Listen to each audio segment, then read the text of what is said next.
If I had a larger budget for research, I would have been more successful.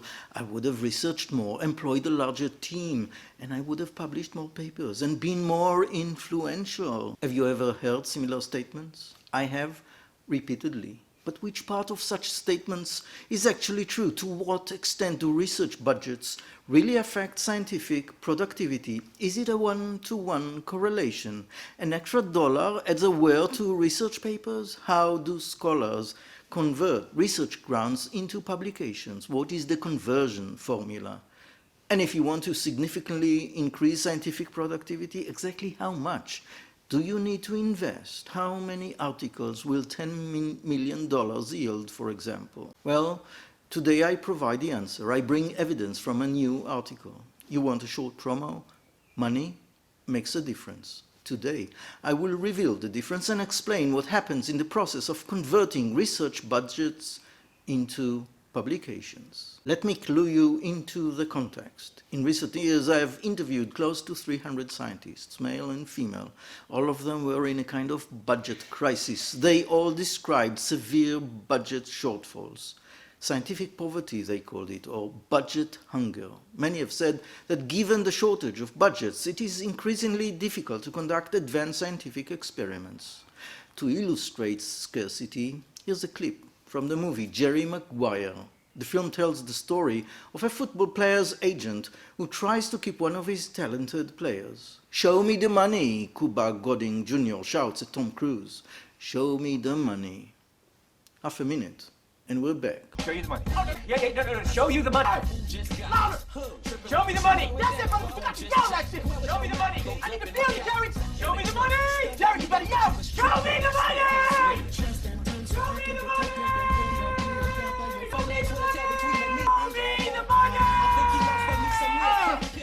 Congratulations, you're still my agent.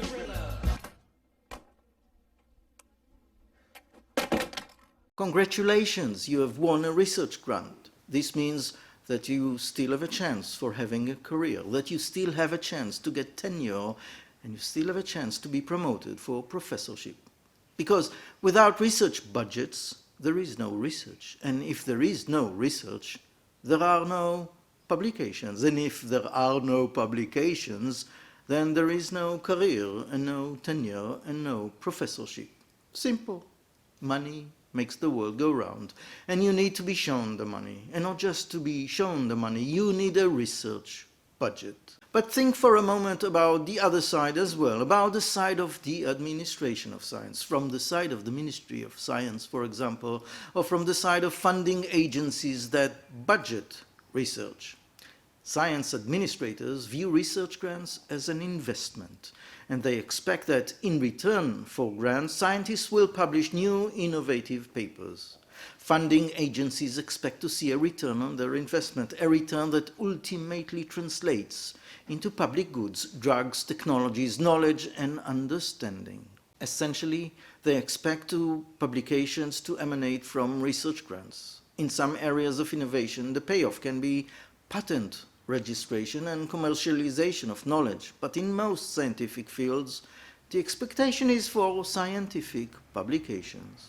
As previous research has shown, and I quote, about 10% of developments in 7 major industries would not have been developed without academic publications which preceded them, meaning academic publications support technological developments. Take computer science and the science of encryption. Without academia, without mathematics research, hackers and hostile countries would have ruled our lives long ago. In any case, many scientists ask, what exactly is the function that translates research budgets into publications? The question is, how many dollars does the government need to invest in science to produce papers? That is, to publish an X number of articles. An interesting answer was recently suggested by 2 American researchers who examined publications in federal research institutes. The 2, Albert Link and John Scott, are well-known economists who research patent production in federal research institutes in the United States. The 2 have published dozens of books and hundreds of articles together and separately.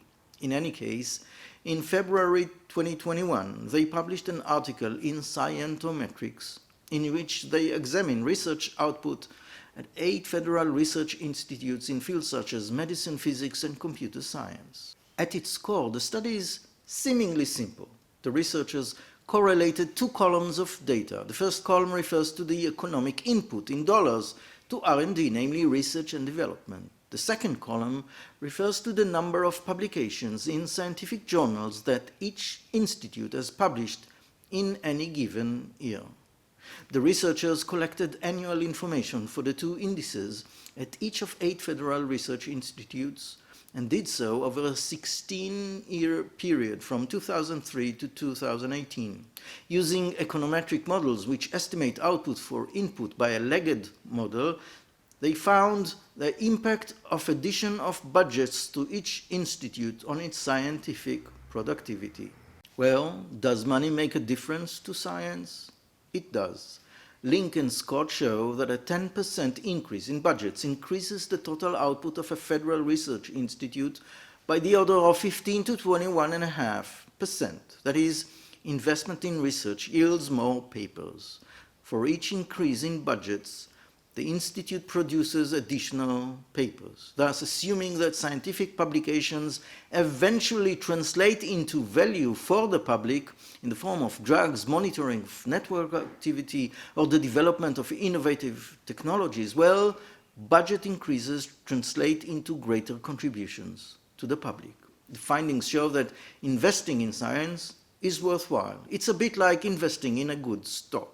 But what exactly do these percentages say? How many dollars do articles cost? Well, Link and Scott show that an additional $1 million in research yields about 93 scientific publications beyond the baseline. If you do the math, it seems that each article requires about $10,000. It's not too much. Link and Scott also found large differences between the 8 research institutes. In one of them, an extra $1 million yielded only 1 article beyond the base. At another institute, an additional $1 million increased the pool of publications by 400 articles beyond the baseline. The difference between the research institutes results from divergent conversion curves of dollars to publications. There are areas where addition of research grants yields a lot of papers, but other disciplines yield but a few. But even if the variance between federal institutes is quite dramatic, we need to take home the broad conclusion. That is, money affects productivity in science. Additional budgets for research produce more scientific publication. This suggests that an addition to research budgets increases productivity, which in turn provides greater return for the public. Allow me to offer several causal explanations that link dollars to the number of articles. When researchers win $1 million research budget, where does the budget go to?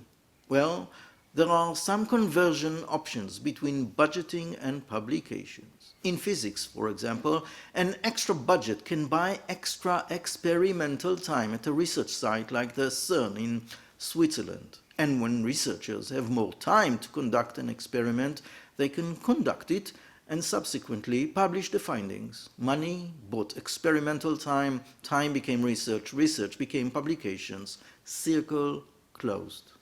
Another option. In many areas, increase in budgets increases the number of doctoral and postdoctoral students in the lab. Let's say the lab recruited 2. The expectation is that each postdoctoral fellow will publish 2 articles per year. So now you have an extra 4 publications. Here is the cycle again. We have added research budget, we have increased the number of scholarships, and scholarships have generated publications. Or take an example in soft domains like sociology. You received a research grant. You can now increase the number of interviewees so that your sample will be worthy of publication in a leading journal. The extra budget also allows you to transcribe your in-depth interviews, purchase appropriate software, and hire a team of coders. Thus, instead of waiting 3 years to complete a proper qualitative research project, you may complete it in a year, and you can publish during this year the same number of articles that you would have published in 3 years. And here again, the cycle is completed. A research budget increased sample, accelerated coding and analysis, and created a database of findings that allows for relatively quick writing and publications. This is how the circle of science works. This is how budgets are converted into publications. As mentioned, this is not a one-to-one mathematical formula because, as Link and Scott have shown, different institutes need different infrastructures to translate dollars into publications. But in general, money becomes publications. And as I presented in the opening, most scientists suffer from budget hunger. It is true that sometimes hunger produces competitiveness, but sometimes budget hunger is deadly. Either way, it seems that if countries seek to improve their service to the public, they must increase investment in research budgets. So do understand this. Money makes a difference in science, and scientists need more of it. Because at the end of the day, academia contributes more to the public than the public invests in academia. This is what we call added value. Until the next conversation, I am Professor Gad Yair.